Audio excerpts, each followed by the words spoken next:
तो जोधपुर हिंसा की नई तस्वीरें सामने आई हैं। 3 मई को हुई हिंसा की ऐसी तस्वीरें हम आपको दिखा रहे हैं जो अब तक आपने नहीं देखी होंगी।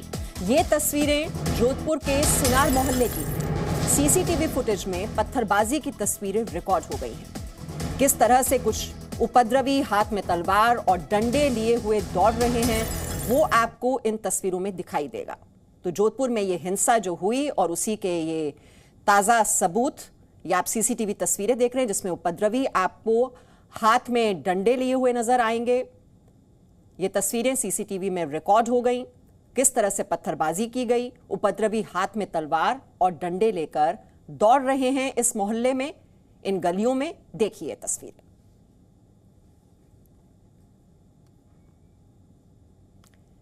तो ये उपद्रवी आपको नजर आ रहे हैं और उनके हाथ में ये पत्थर भी आपको नजर आ रहे होंगे। और इस तरह के कई सीसीटीवी फुटेज हम पहले भी आपको दिखा चुके हैं, किस तरह से उस दिन पत्थरबाजी की गई थी।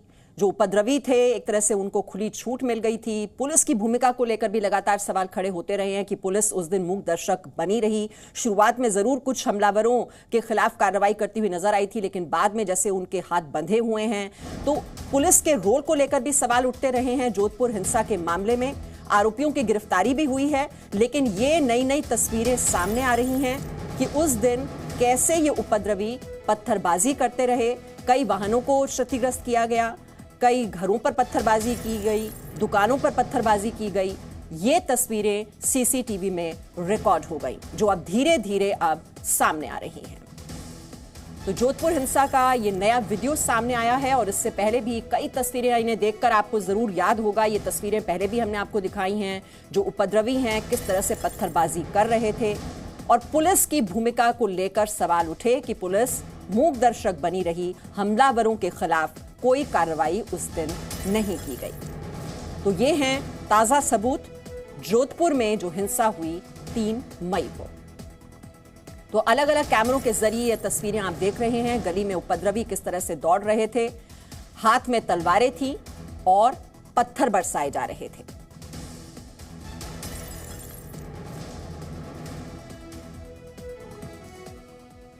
और जोधपुर से इस वक्त हमारे सहयोगी शरद हमारे साथ जुड़े हुए हैं। शरद, हम बार बार नई तस्वीरें देख रहे हैं। 3 मई को क्या हुआ था, गली मोहल्लों में किस तरह से पत्थरबाजी की गई थी, कुछ उपद्रवियों के हाथ में तलवारें, पत्थर, और ये अब नई तस्वीर सामने आई है।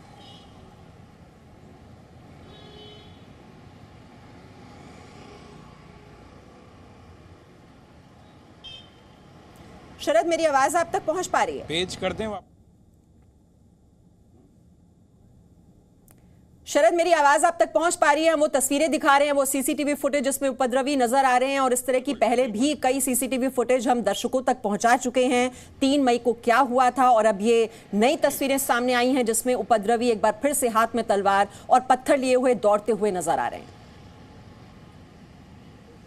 बिल्कुल, रोजाना इसी तरह की कुछ नई तस्वीरें सामने आ रही है जिसके अंदर दिखाई देता है कि किस तरह से यहाँ पर बवाल हुआ था, किस तरह से उपद्रव हुआ था और उस उपद्रव की मार आज भी शहरवासियों को भुगतनी पड़ रही है। कर्फ्यू के रूप में, इंटरनेट बंदी के रूप में, इंटरनेट बंद है कर्फ्यू लगने की वजह से। आप देखेंगे किस तरह से सन्नाटा इन सड़कों पर पसरा हुआ है जहाँ पर उस दिन उपद्रव हुआ था। ये जलोरी गेट है, जलोरी गेट का ये सर्किल, यहीं पर उपद्रव हुआ था, यहीं पर लोग जमा हुए थे। ईदगाह के पास का मोहल्ला जहाँ रात के समय उपद्रव होता है, उसके बाद में 8 घंटे बीत जाते हैं, पुलिस कुछ नहीं कर पाती और दोबारा उसी जगह पर उपद्रव होता है। राजस्थान में पहली बार मैंने देखा है कि एक ही जगह पर लगातार 2 दिन उपद्रव हो जाता है, बीच में 8 घंटे पुलिस को मिलते हैं, लेकिन उसको रोकने की कोई तैयारी नहीं होती, कोई अतिरिक्त जाब्ता नहीं लगाया जाता।